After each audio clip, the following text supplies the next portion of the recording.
ye omulimo gwo nze singa nayagadde okwetunda mu mbeera nebaddewo I would be on ballot paper. Singa nayagadde okwetunda mpaka nakati essimu zikyavuga I would be on ballot paper.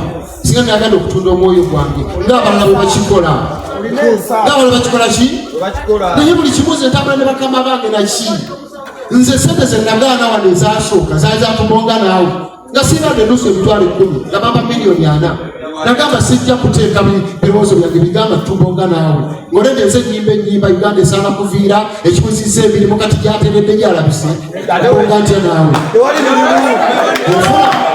nze kennyini ne baleeta sente za peace for all for peace muganda wange mayinja bazitwetera abantu babiri bazisoosa wange bansanga wasebankyayi wali ku hoteri abamanyi wandige nenzigaana nembira mayinja tetulya sente zino tetulina kubeera nga twetunda tetuli bamalaaya muganda wange yali anazikola ki era ndowooza mulaba gyali kati nkulaga nti nze olukaga tosobola kungula ng'okozesa sente ekyo tekijja kubaawo era nja kubeera ku mazima nze ndisembayo okugamba nti nno kaakati ensi yonna eweddewo bwe ndiba nsigaddewo omu mu luumu negamba abantu bonna bagenze balidde nze nsigaddewo nga ngamba nti oba nfe enjala kanfe walukaga bujja okubeera so nasaabiza ekisanja kimu kyenga tawuni kanso nga bwe nasuubiza bwe nali nzija nabagamba ez'okusaabiriza ekisanja kimu era kyenasaabiza ekyengera tawuni kanso nenvaawo nenzija ku bwemupi kimukakasa obulungi nti nabadde maze n'okubuwangula naye saabannabusiro saamutambuza amawulire gano bannamawulire mwenna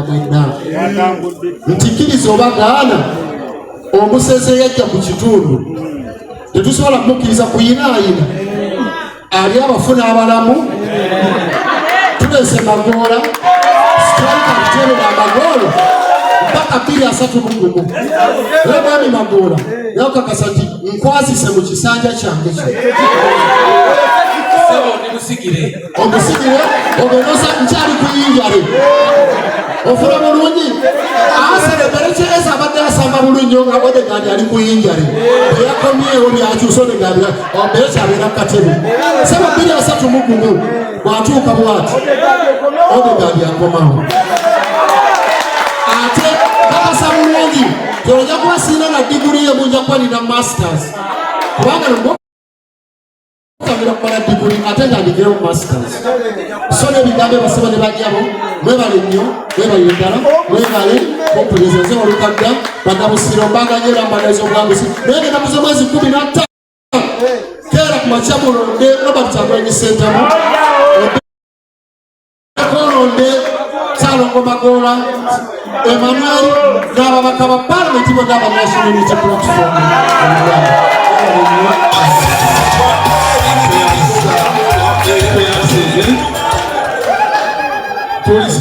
asuubire nti bawayo ebibuuzo nga 2-3 ngenda kubiddamu mbeere nga nkola ki bwemala okuddamu ebibuuzo then nja bawa mukwano gwange muganda wange abeeko nekyakola ki kyabagambayo ababuulire oba oliawo nze manifesto yange ngenda kugikwata nga bwe yabadde yonna manifesto yange nga bwe yabadde yonna ngenda gikwata ngikole ki alondemu naye agatte mu bibadde mu manifesto ye bannabusiro babeere nga bafunamu babeere nga bakola ki basaba ne banjawo yazomwezi 17 president ajja kujja obusiro east constituency ebbanga lyonna ngenda kumala nga mpolota president wange akkirize decision yange gyenkoze tugenda okutuuka nga 13 nga naye alina okumuwandako eddusu so badesaba ebibuuzo byonna babadde basaba nti tusooke kumaliza oluzungu mbaweyo akangereza mbaweyo akangereza akatonotono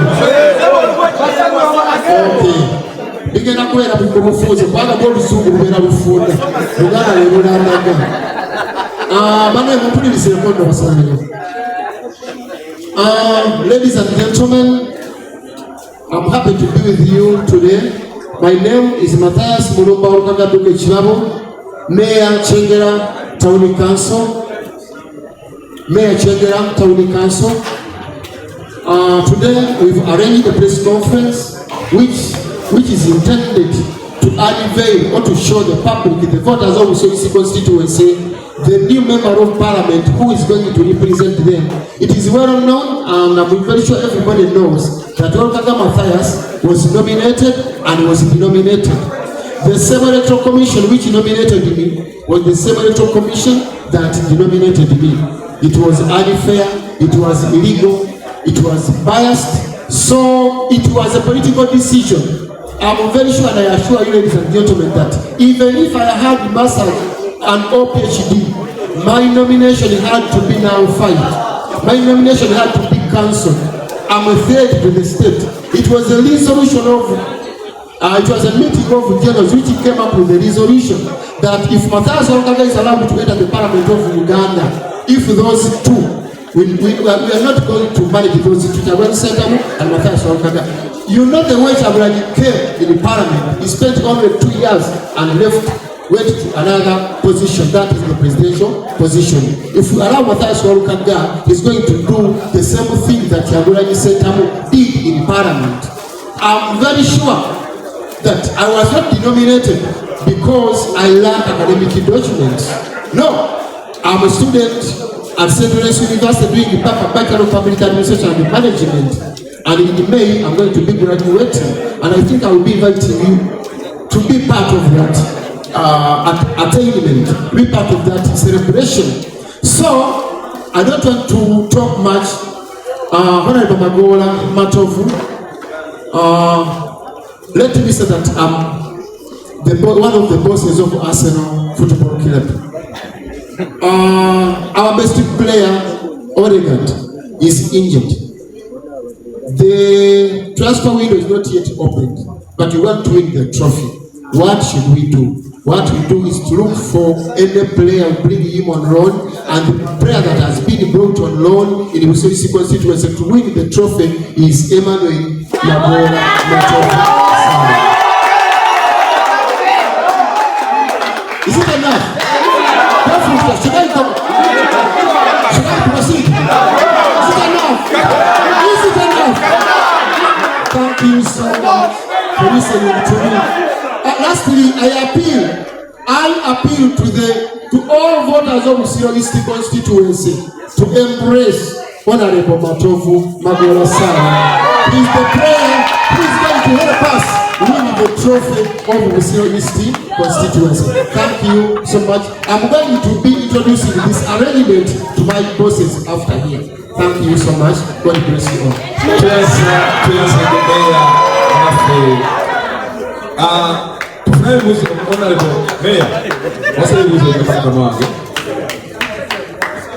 Ebapeyo ebibuzo nga bisatu. Nga mukama. Okay. Bana muze muzipagala bibuzo bisatu. Chemuterabira nti mwami Magola gwe tweyazise wa Madrid takozesa simbo yemu ne Arsenal. Agiddeko kaki? Ngabo tutudde wano katebe ne tukalira. Abagenda okuwasa batula ku butebe. Takalira n'agamba olukazi mulungi. Naffe tutudde ku muki. Bwemola bawali akatebe ng'otiiki. Naye mutunule nnyo n'erinnya abalonzi olabe Salongo Magola Emmanuel. Olaba akatebe n'erinnya likole ki? Lisomeeko. Tetugenda kuleka musezi ayira wala kukituufu. Ajja kulya abalamu n'abafu. Ekibuuzo ekisooka. Meya, nze Joseph Sega nkola n'NBS. Osaba oli wasagala? Abakulu abali emabega. Mwami Sega wanjagala okulabako ng'obuuza. Meya, ntegere fesi bwefaanana. Yes, twagala okumanya oluvannyuma lw'okwegatta ku mukulu Magola tunaakulabako ku kampeyini ze onaamukampeyiningirako. Of course, kakati tosobola nga bwe bagambye tufe tuli Arsenal otusayiringa omusambi kulooni najja tosobola mugamba naye tajja kubeera mu training ate abaana bakwatagana atya ne banne nolwekyo yenda kubeera naye mu kampeyini ze ezimu si zonna naye ezimu nja kuzikola ki njazibaako. Yes. Okay, ekibuuzo ekyokubiri. Nono ze ebibuuzo weebiri tebagala ebibuuzo tebapanga bipange. Tena mawuya ina kibuuzo.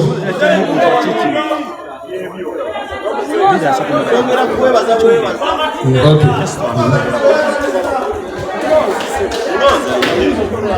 Sebo kuyanziza mukulu Masiasi walukagaduka ekibabu sabasaba erinnya Kabanyansi Sebo limutuuze wano Bulenga. Sebo kyetukusaba tukwagala nnyo naye platform tujagala nnyo naye tukusaba obeererewo mukulu Magoola. Lwaki omubeererawo nti abantu abali wano batono nnyo aye n'abali ebweru nabo batono naye abantu beetooloddewo nabo n'abakwagala bali mu nnyumba zaabwe beebase bawulira ennaku mpitirivu naye singa otambula Sebo n'okwata omuzinga Lugogo Masiasi walukaga Saalongo Magoola akalulu agenda kuyoola kaki ekyo kibuuzo akatiza tetukoze olwaleero tetukoze olwaleero kyekikastifayinga ndowooza teri kibuuzo kiri bamawulire kiba kiri twagala kibuuzo asembayo nyine kibuuzo owokusatu asemba twagambye abantu basatu neyanza nnyo neyanzege erinnya nze mu Birubeeni wemama manyiddwa nnyo nga mu Birubeeni eddoboozi avubuka e Bulenga limukulembeza abavubuka mu National Unity Platform. Kibuzo kyembuuza meeya naye onalebo bwatuleetedde omupya meeya wonabakola 231 onalebo agenda kuddamu naye yeesimba onalebo Magoola oba agenda kukulekera onalebo Magoola ogenda kulekera onalebo Walukaga akube 231 oba ogenda sigala ngoebubenebulenga neyanze ekyo kankiddemu mangu nnyo banenga bwe bagambye nti 231 lina okukomawo muki wabula ffenna tujja genda ffenna nga namumbira bye mu pate yaffe okuddayo n'okusaba kaadi bamyennya kubanga nejja kubeekoza eki pate bwenaddamu n'empaka nja kujja bweneeba tempadde kaadi negiwa Magoola sijja kujja tuyanzege ebibuuzo biweddeyo akamanga tusaba abadde otusuubiza akasembayo meeya wali otusuubizayo akasembayo okutuwaho nalebo simanyi oba naleba n'atubuuzaako oba tagenda tubuuzaako ate ndowooza tusobole okuba nga tubuuza olunaku olwaleero.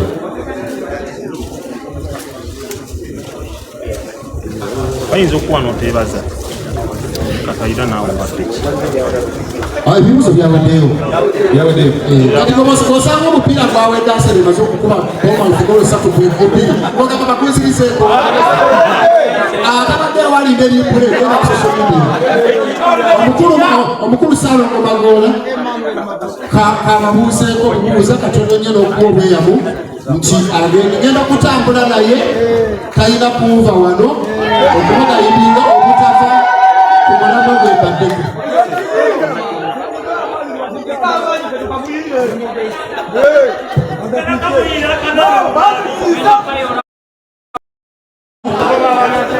nsanyuse okubalaba Sebo meeya nsanyuse okulaba ate Sebo neyanziza webale kulonda striker asinga okubeera omulungi era nkusuubiza ekintu eki kusuubiza boolo zokka era obuwanguzi omu olwaleero press conference eno si yange ate nga bwe muwulidde meeya ayogedde nti era ensonga eno agenda kusooka ajanjulira abakulu nze kansooke enninde amalirize omulimu gwogwo then nange ajja kunzikiriza mpitako press conference eyange mwebaze olwaleero ate nebaza abakulu nebaza ekibiina ate era nebaze ne president wange ebyo byebyange Madamu Zero East Constituency okirabye nti omukulu omusiime tuka ekibabu abakanye Magoola yesiteka gwakoze eki gwaleese era Magoola yagenda okuteebera National Unity Platform koolo zonna ezijjawo bano abasajja abatandise okulya abafuna abaki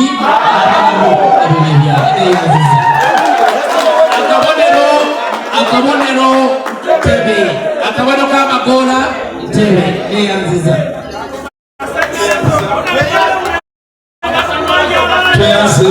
tweyanzege ndowooza kiddako bannange kale